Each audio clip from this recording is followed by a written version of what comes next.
kita bakal review pisang keju yang aku beliin tadi, yang ada di pasar Simpang 5 CS. Oh, dia udah pelit sama keju sama coklat guys. Jadi kita makan ya guys. Gimana rasanya, lemak nih, memang sudah berapa kali aku beli.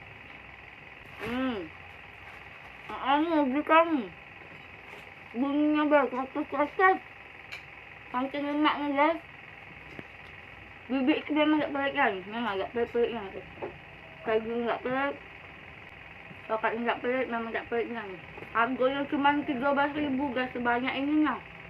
Rugi tak bibit jualan. Bagus makan guys. Kadang-kadang aku jual kok ini nah guys, makan ni. Memang lemaknya guys. Aku tak galak yang review kalau makanan ini tak lemak. Tentang apa kayak kata orang olah tu. Kalau jual Palembang tu besar kelakar.